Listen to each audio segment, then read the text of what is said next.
ada Bapak Ono Purwo PhD. And last but not least, ini adalah moderator kita yang cantik yang akan memandu jalannya sesi diskusi ini. Mudah-mudahan sesi diskusinya bisa lebih lama agar terjadi komunikasi yang seru hari ini ya, bersama dengan Country Manager IDC Indonesia Ibu Mevira Munindra. Baik Bapak Ibu, kita akan langsung masuk ke sesi panel discussion ini. Catat pertanyaannya dan silahkan nanti kita masuk ke sesi diskusi bersama dengan para narasumber. Silahkan mendatang.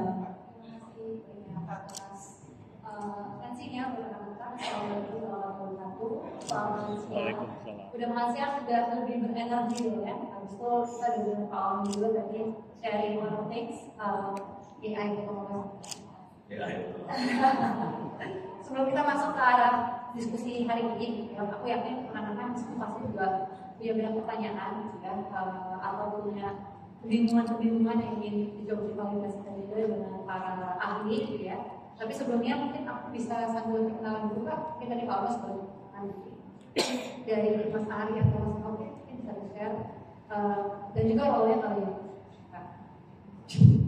Ya, oke, thank you. Kenalin, nama saya Ari, saya dari Open Infra Indonesia, komunitas di Indonesia yang fokusnya ke open infrastruktur. Mungkin kalau Bapak Ibu sekalian tahu OpenStack, Joule atau produk-produk lainnya, sekarang kita juga under Linux Foundation Pro. Jadi kami satu payung dengan Kubernetes dan Kubernetes. Ya, saya aktif di community. Sekarang saya jadi volunteer ngurusin komunitas di Indonesia dan kami directly report ke foundation yang ada di Austin, US. Dan bagusnya Indonesia salah satu negara yang ikut pengembangannya di Open Infra. Halo, salam kenal. Nama saya David Lukman. Saya sebagai Digital Core Manager di AMD Indonesia untuk komersial. Jadi selain consumer, jadi di komersial itu kita banyak yang B2B selain dari AMD Ryzen, AMD Epic, dan AMD Instinct. Jadi itu part dari 3 lini bisnis yang komersial lakukan untuk pengembangan di market di Indonesia. Mungkin dari sesi tadi pagi dan sesi Pak Ono juga kita bisa melihat bagaimana enterprise dan regional Indonesia embracing AI ya, dan sekarang teknologi inovasi itu sekarang makin optimal ya, jadi Bapak juga Ryzen juga ya dari tadi juga dari Microsoft juga showcase gitu ya, showcase tentang Copilot Plus yang juga di oleh AI. Mungkin di sini kita udah kelihatan lah ya bagaimana secara teknologi, secara platform ini kita dari. Tapi baik lagi mungkin ke challenges ya, karena baik lagi karena dengan adanya teknologi yang ada kita perlu lihat lagi apakah kita siap gitu ya, sebagai perusahaan, sebagai organization atau juga sebagai developer gitu ya sekarang siap atau tidak untuk masuk menggunakan AI sekarang. Ini nanya bisa dulu kan? Boleh Pak, nanti saya ke mereka dulu nanti menurut Bapak gitu ya sharing lebih dalam. Soalnya maknanya tuh boleh. Paling mungkin ke Mas Melvin ya, Mas Melvin dulu kali ya. Kalau dari kacamata Mas Melvin ataupun dari AMD gitu ya, kira-kira apa ya kayak challenges terbesar yang dihadapi gitu ya? Secara vendor gitu ya, secara melihat mungkin pada masuk AI, ternyata banyak banget challenges yang dirasakan oleh kira-kira apa? Kalau challenge yang terjadi temui?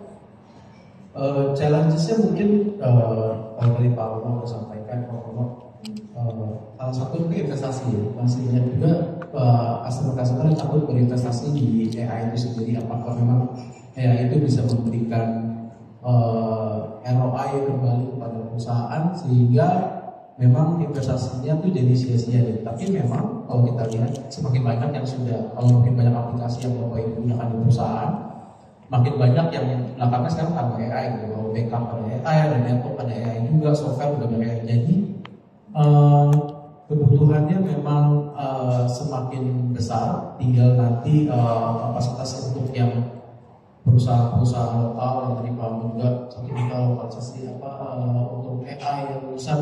Jadi semakin banyak orang yang mengerti AI, bisa menggunakan AI dengan baik, bisa memberikan juga benefit yang jauh lebih baik jika menggunakan AI. Dan challenge-nya selain investasi mungkin juga infrastruktur ya gitu ya.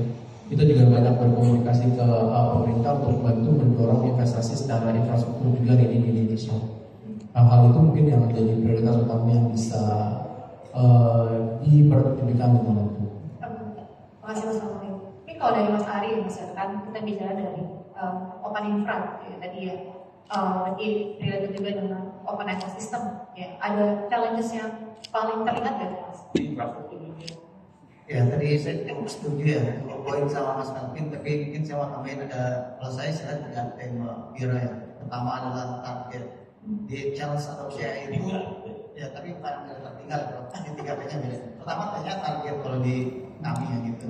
Karena mostly biasanya government atau siapapun yang mengadopsi CI dia nggak punya target sebenarnya. Dia cuma promo aja. KPI belum ada. Ya, pokoknya pengen adopsi AI, tapi dia nggak punya target apa. Nah, yang kedua adalah transform, karena peralihan tadi budaya kerja misalkan atau tadi aktivitas yang biasanya sudah dilakukan bertahun-tahun kan ada ya pasti kan akan berubah. Nah, transform itu yang juga penting dan itu jadi challenge biasanya bagi enterprise atau government di Indonesia. Yang terakhir saya adalah train. Ini ada dua yang di train. Pertama adalah datanya, of course karena sumber dari AI adalah data. Yang kedua adalah train manusianya. Jadi gak cuma datanya yang dilatih, manusianya juga harus terus dilatih gitu. Nah itu yang mungkin jadi challenge tersendiri sih untuk saat ini. Kira-kira mungkin poinnya seperti itu. Target. Ada target, harus ada target. Kalau adopsi ada transform, karena budaya kerja terus ada train. Keren. Oke,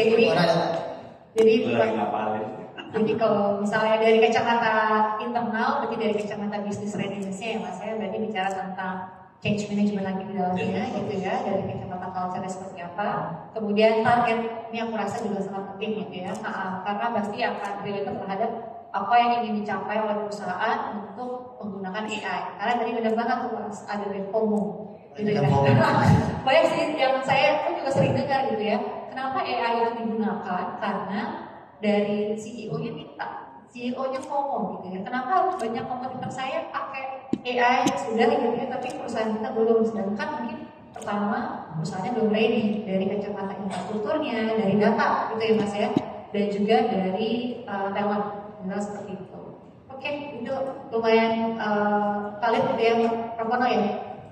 Kalau dari Prof. ada tambahan lagi nggak selain tadi ya? Kalau saya sederhana jadi yang juga ngomong tadi ada dua sisi, satu manusia, satu ekosistem. Ekosistem termasuk transformasi segala macam.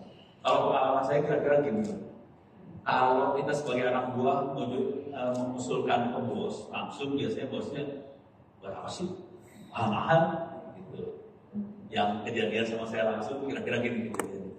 Gue nanya sama anak-anak di perusahaan itu, lu punya PC gaming kagak? Ada. Udah, lu install Ubuntu tuh di PC gamingnya.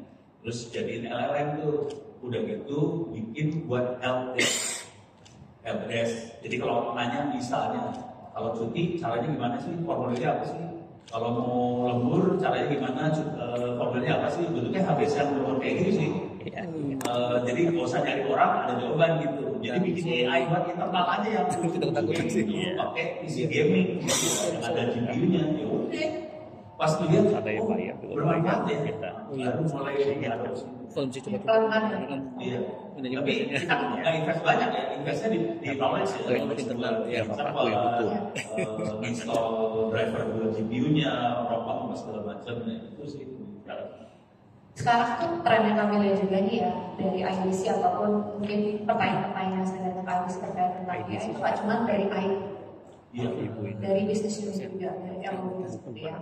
Nah, mungkin agak beda gitu ya, mungkin pendekatannya approach-nya yang satu mungkin dari kacamata teknologi, dari infrastruktur, yang satu juga dari kacamata use cases. Ada pengalaman nggak ya, misalnya mungkin dari ketiga panelis integrate misalnya atau mengelaborasi untuk bagaimana caranya untuk mensinkronkan kebutuhan dari teknologi perspektif dari IT dan juga LOS. Ada nggak pengalaman sebelumnya nih, atau mungkin Mas Melvin atau Mas Ari?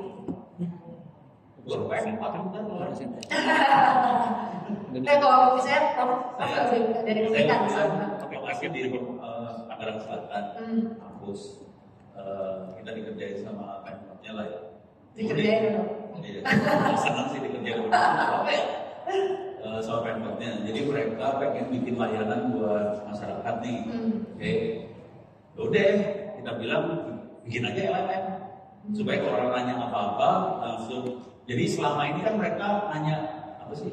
Helpdesk, kalau bahasa kerennya helpdesk lah. Lu bayangin nanya helpdesk orangnya lagi kemana, terus dilempar-lempar satu sama lain kuning kepala kan. Akhirnya kita bikinin LLM, semua peraturan-peraturan bisa masalah perizinan lah, apa segala peraturan taruh di LLM itu, udah sekarang jadi lebih gampang. Jadi sebenarnya sederhana sih, karena dengan birokrasi yang ada selama ini, mereka tergantung manusia, terus manusianya kan susah dipegang nih. Nah, akhirnya pakai kayak gitu aja sih. Jadi langsung di showcase aja gitu ya, langsung dibawa. Cuman sekarang tahapan gue sampai masyarakat ya, ini nggak keluar internal, bentuknya helpdesk internal. Ya, tapi nggak masalah juga kan ya, maksud starting from the beginning dulu dari Soalnya internal. lagi pengadaan Ada cerita. Kalau dari Mas Taufik gimana Mas Taufik? Mungkin kalau dari engagement dengan customer sekarang. Engagement sendiri akhirnya dengan enterprise saat ini ya, mungkin kalau di financial sector mungkin sudah beberapa use case yang dari fraud detection itu memang sudah banyak digunakan. Mungkin skalanya masih kecil sekarang, tapi mungkin kedepannya semakin LLM belajar baik juga akan memberikan itu OJK sekarang betul. Jadi memang kita ini gede itu. proyeknya juga mungkin lebih investasi lebih besar lah ya Prof yang tentang itu ya, jadi fraud detection. Dan kalau juga compliance juga dari financial banking yang menjadi juga banyak hal-hal proses yang bisa dipermudah kayak Prof tadi bilang, jadi buat kayak call center tapi untuk satu perusahaan tersebut, jadi setiap flow atau SOP atau hal lain masuk ke LLM sehingga bisa diakses semua oleh karyawan. Mungkin juga kalau di medical itu insurance plan juga salah satu juga menjadi use case sekarang ini di yang menggunakan AI. Jadi karena banyak ya proses insurance dan lain-lain prosesnya, jadi untuk AI itu mempercepat juga prosesnya sehingga customer dapat lebih mengakses lebih cepat. Ini gue nambahin perusahaan dan fraud. Saya kemarin kan jadi ini ya, jadi juri. Jadi OJK bikin hackathon. OJK intinya dia mau anti ML. Gimana laundering? Ya, bukan ML itu ya. Bukan itu maksudnya kan Jadi bikin hackathon itu ya, dia dasar. Gue sampai terharu ya, ternyata anak-anak bikinnya sadis loh. AI, tapi bukan AI yang kita lihat ini ya. Jadi bukan cuma ulama, kagak, dia bikinnya sadis banget, dia ulama. Terus dia misalnya gini ya, ini anak anggaran, DQ. Mereka kan semuanya file-filenya ada yang scan apa segala macam, itu harus bisa dideteksi nih sama si ulamanya, pakai OCR, tapi dia harus punya entity recognition. Jadi ada name entity recognition-nya masuk OCR, terus pakai N8N connect lagi buat ngecek bangunin segala macam. Jadi itu kompleks, asli kompleks. Gue langsung lihat, buset, manusia jago tuh, asli tuh. Gitu. Kalau kita kan, kalau di kampus kan ulama doang. Terus misalnya machine learning doang. Ini kagak nyampur semua jadi satu. Ini harus buka rahasia dulu ya. Yang jago-jagonya anak BPS. Ada 10 yang jadi finalis, 3 dari BPS. Dan BPS kan. Jadi keren sih. Jadi supaya talentnya sudah ada nih, Prof. Talentnya ada, Dari cuma kita data ya. Iya. Perlu scale up lagi lah. Scale up lagi. Tuanya juga itu. Iya. Harus saling sharing. Betul. Tapi gue lebih suka kalau yang sharing cewek sih, Jadi cewek-cewek yang kapabilitasnya tinggi ya. Oke.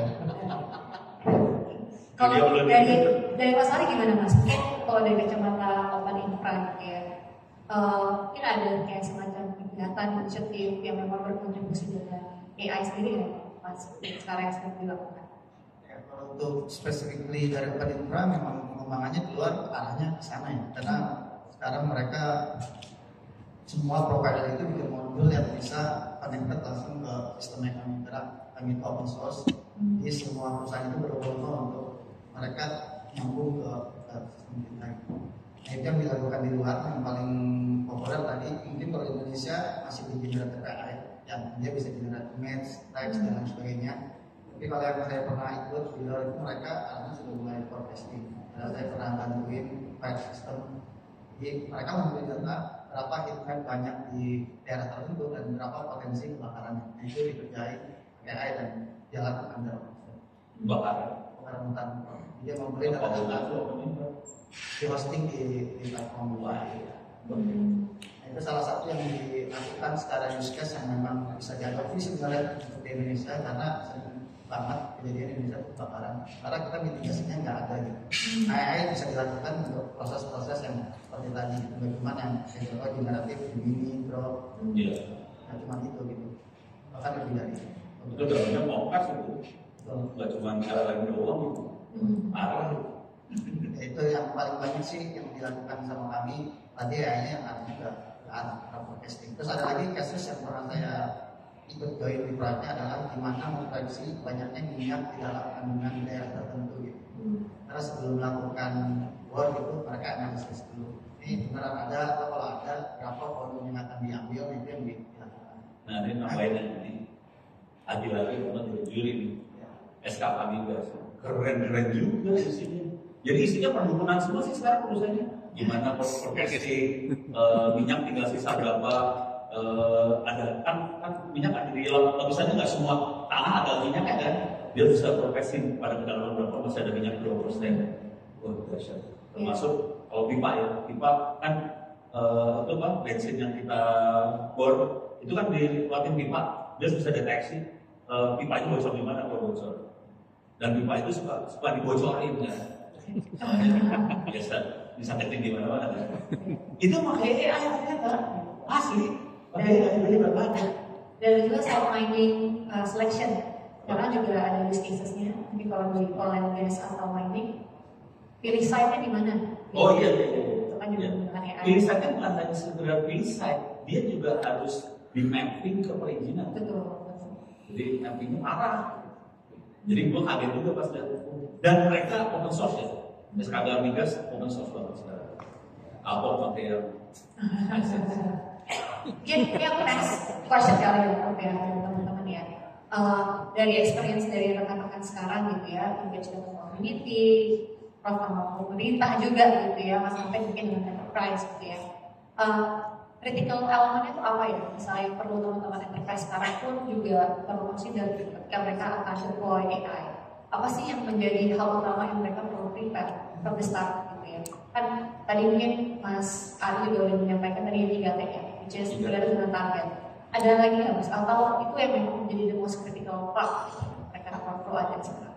Ya, kalau di community paling salah satu yang tadi Mas Melvin juga singgung sebenarnya terkait investment adalah karena tadi banyak yang FOMO demandnya tinggi, orang juga bilang dari pengadaan karena biasanya maksudnya itu lama pengadaannya karena tadi ya chip dibuat tapi produsen bukan anggaran lagi di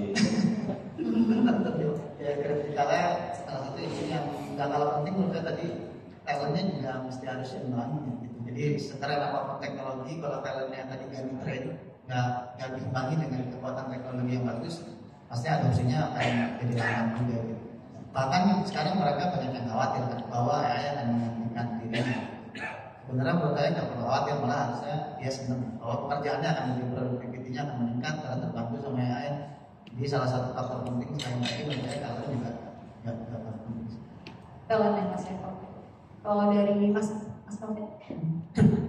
Mungkin kalau dilihat secara enterprise atau di company bisa lihat juga pain-nya yang paling painful di mana. Mungkin dari hal situ ya bisa dibangun dengan AI bisa membantu pain yang dari perusahaan itu untuk melihat kinerja lebih baik tentunya. Jadi plan-nya biasanya setiap kali ada kinerja revisi atau perbaikan gitu ya, kita bisa lihat juga di perusahaan itu apa sih pain-nya. Bisakah AI bisa membantu pain itu sehingga bisa men-solve problem yang sudah ada. Dan memang harus juga lihat dengan melek dengan teknologi yang sudah ada sekarang ini. Jangan terpaku dalam satu teknologi atau satu vendor sehingga semakin banyak knowledge-nya bisa mengambil keputusan yang jauh lebih baik. Ya, jadi ada problem statement-nya ya Mas ya. Jadi bicara tentang how AI can solve the problems atau pain points dengan perusahaan. Prof, kalau dari Bapak seperti apa? talent nomor satu. Yang kedua, start small. Jangan pernah gede langsung. soalnya bahaya. Dengan semua pelan-pelan terus saling contek antar. Oke, jadi learning from the others juga nggak apa-apa ya, gitu ya. Itu urusan talent sih. Dari kecil dulu. Kalau saya startnya pakai PC gaming anak gue bawa. Tapi AMD kan Prof. AMD kan ya Prof. Cita-citanya ya. Jago mana gue? Jago mana itu? Ayo kalau cuma nggak bisa buat dia pegang gitu. Oh, AMD nih ya, masih ini ya. Kalau dari kacamata support AMD gitu, kita karena hari ini juga mau banyak tentang open ekosistem. Ada inisiatif open ekosistem apa yang sekarang sudah dilakukan oleh AMD untuk support di Indonesia? Untuk aplikasi sendiri kalau yang misalnya sebelah itu agak banyak striknya dan lumayan costly gitu ya. Di AMD sendiri untuk kayak Rockwell sendiri kita punya software yang open ekosistem itu pun berbayar free, jadi itu bisa diakses berbayar, jadi tinggal akses saja ke AMD website, nanti ada bisa mencoba Rockwell itu secara free dan bisa menggunakan dengan kapasitas yang sudah ada. Jadi memang dari AMD sendiri kita mendukung semua yang open ekosistem, tidak berpaku dengan satu teknologi atau menolak satu vendor.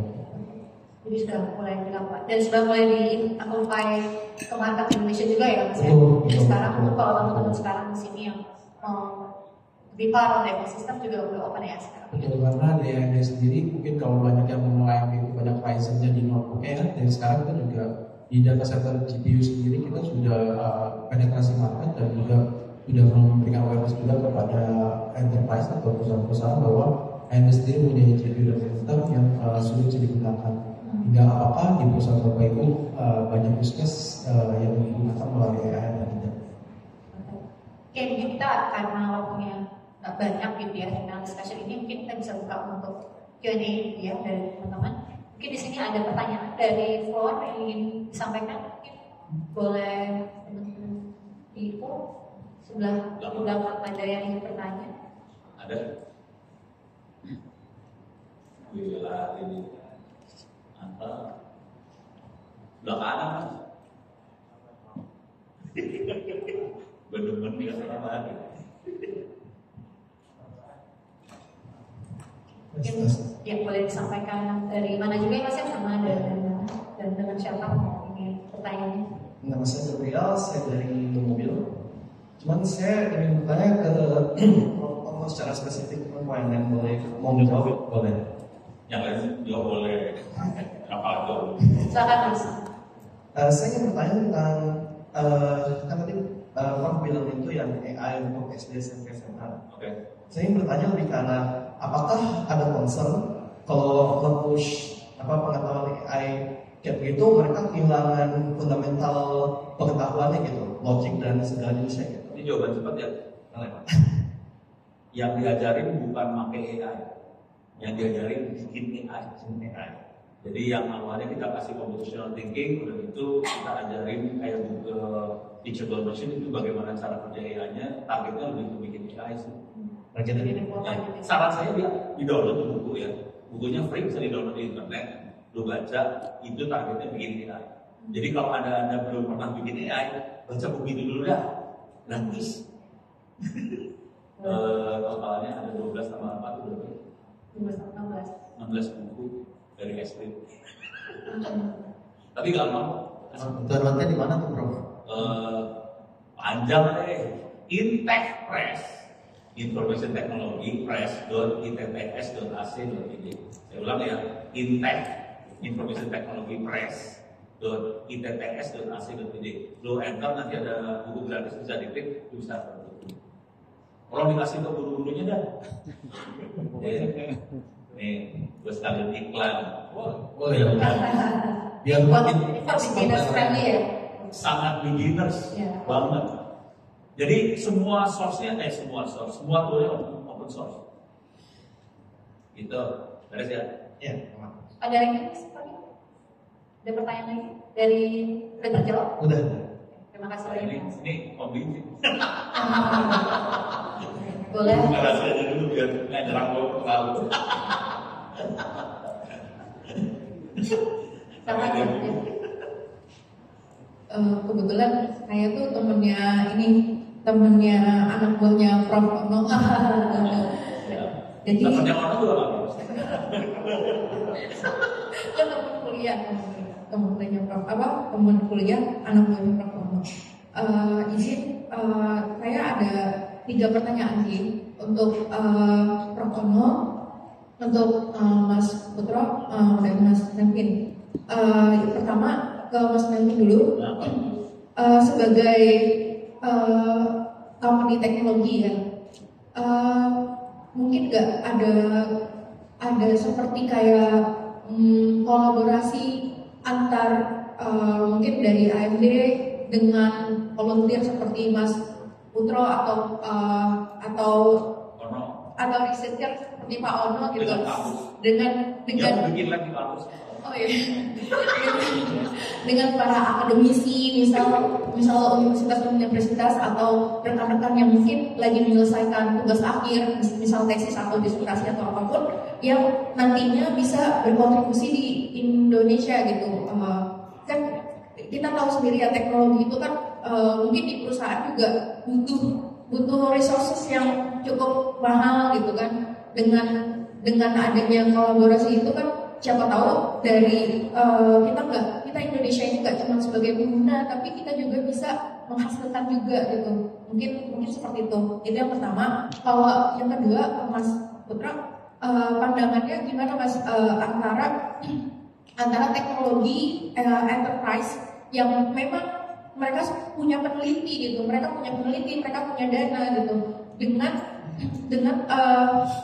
dengan perbandingan dari researcher yang modelnya itu open source atau modelnya bareng-bareng. Gimana sih kita bisa mengkolaborasikan ini supaya yang open source ini atau akademisi ini bisa memiliki teknologi yang secanggih enterprise, kurang lebih kayak gitu ya, sebentar. Dan untuk Pak Oma nih Pak, saya tertarik sekali Pak dengan apa yang Bapak berikan ke kami ya, ke Indonesia ini, buku-buku AI yang mudah-mudahan bisa setidaknya orang-orang yang bukan berada di Pulau Jawa itu mereka juga melek AI gitu. Nah, saya mau minta pandangan Bapak, opini Bapak aja.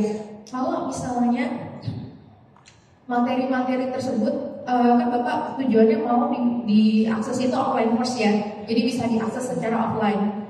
Kalau menurut Bapak, misalnya itu dibuat dalam bentuk HTML page yang isinya nanti semua materi itu, tapi seperti website, tapi bisa diakses offline. Dan di situ juga bisa kita akses seperti kita bikin kuis, yang itu nanti hasilnya ada, terus dan itu bisa kita otomasiin ke data kita, sehingga kita bisa tahu nih orang-orang antara pre-test dan post-testnya mereka memahami dengan baik atau enggak. Kita juga bisa susun pada saat mengerjakan kuis nggak bisa lihat materi, jadi benar-benar sesuai dengan pemahaman mereka. Menurut Bapak, pandangan Bapak itu mungkin nggak, misal dibandingkan dengan pakai server yang murah, itu kan benar-benar bisa offline nih, gitu. Terang lebih, terima kasih. Gue jawabin ini dulu ya. Silakan Pak. Jawabnya simpel aja ya. Lisensi yang kita pakai bukan copyright, kita pakai CC BY. Jadi pakai Creative Commons, silahkan di-download, dirubah, dipakai, cuman tolong bilang terima kasih ke ITTS dan gitu aja ya. Jadi silahkan mau bikin HTML dikasih jadi MP3, MP4, MP5, serah. Buat bilang terima kasih ya. Jadi buat terima kasih sih, kita butuhnya doa. Habis sholat tuh pada doa kita ya. Mulia sekali Bapak. Tangan dulu Pak.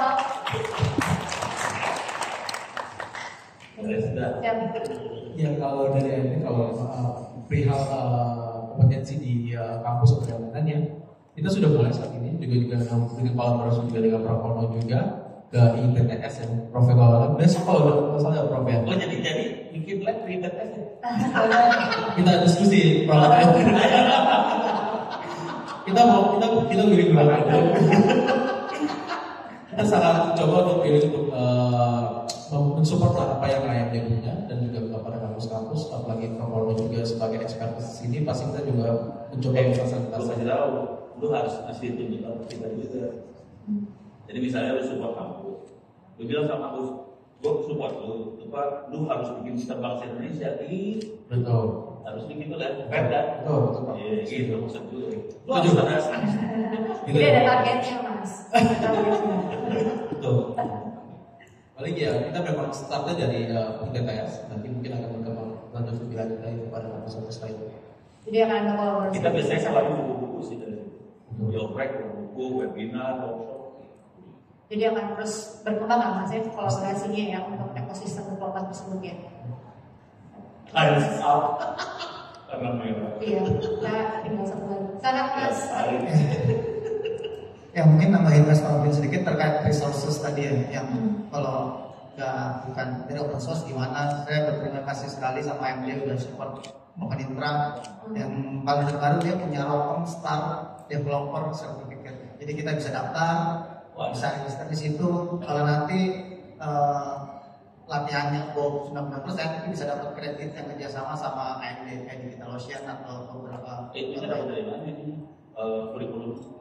Mereka sediain juga ada Ini sedikit di website-nya juga bisa dibaca. Ada. Kayak Rotom Academy gitu.